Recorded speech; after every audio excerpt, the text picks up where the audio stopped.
Tebusche oggi è la cooperativa più grossa del Veneto, perché lavora 1.500.000 quintali di latte all'anno. Un fatturato cresciuto dell'8% nonostante le incertezze. Questi i numeri del bilancio presentato nell'assemblea di Feltre dalla cooperativa, che oggi conta 290 soci e 300 dipendenti.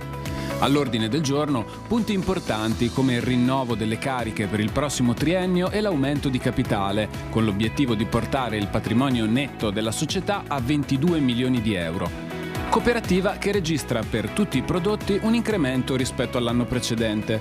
I due canali di distribuzione più significativi sono la rete vendita GDO Normal Trade, Horeca e i grossisti, che sfiora i 70 milioni di euro, mentre 50 milioni di euro derivano dalla vendita a caseifici Gran Terre, punto di fusione tra il grana padano di Agriform, società partecipata al 40% da Latte Busche, e Parmareggio, ovvero il parmigiano reggiano. Va detto che lavorare insieme, visto che abbiamo tenuto aperti gli stabilimenti con tante altre strutture venete, ci ha consentito di diventare oggi il più grosso punto di trasformazione latte in grana padano. Oggi Latte Busche, guidata dal presidente Modesto De Cet, vuol dire soci produttori di 7 province del nord-est: Belluno, Vicenza, Padova, Venezia, Treviso, Trento e Udine. 6 stabilimenti di produzione a Busche, a Padola, Chioggia, Sandrigo, Camazzole e San Pietro in Gu, e 9 punti vendita diretti. Tutto investendo costantemente nella qualità. Noi col 1° gennaio abbiamo aumentato i premi sulla qualità, quindi questo proprio a dire che è la nostra carta vincente. Noi ci teniamo moltissimo, i nostri soci hanno imparato a seguire, controllare la qualità. Qualità che significa puntare anche al mantenimento degli allevamenti in montagna. Facciamo un prodotto bio che è diverso da tutti gli altri, ma diverso perché ci sono delle erbe che rendono quel latte diverso, e in questa maniera riusciamo a retribuire di più quei soci e a farli rimanere in quel territorio. Qualità, obiettivo costante dunque per Latte Busche, anche come valore aggiunto verso mercati sempre più vasti. Bisogna essere in grado di accedere ai mercati grandi, che sono in grado di recepire anche valori di acquisto che consentono poi di mantenere la propria azienda in montagna.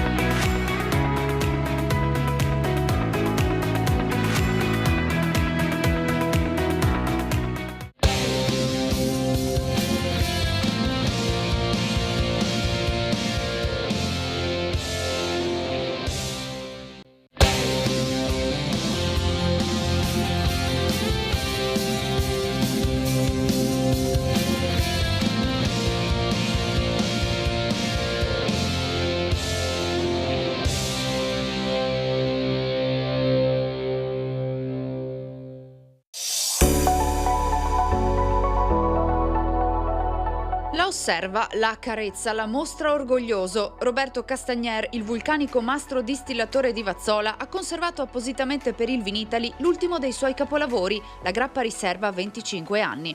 Elegante e raffinata fuori, con rimandi alla Serenissima, straordinaria all'assaggio, con potenzialità organolettiche esaltate dall'invecchiamento, visione lungimirante, abilità tecniche, c'è tutto in questo gioiello che entra di diritto tra i distillati più nobili. È il mio sogno distillatore. 30 anni fa, quando ho iniziato la mia attività, il mio sogno era capire se potevo mai avvicinarmi al cognac. Avevo fatto un paio di giri in Francia, avevo visto che il cognac più rimaneva nelle barrique e più valore aggiunto aveva, quindi devo lasciare anch'io le mie barrique, ma non è facile lasciarle lì per anni perché c'è un costo, perché c'è una perdita. In una barrique la grappa perde il 5% all'anno, quindi dopo 25 anni come questa metà della grappa non c'è più.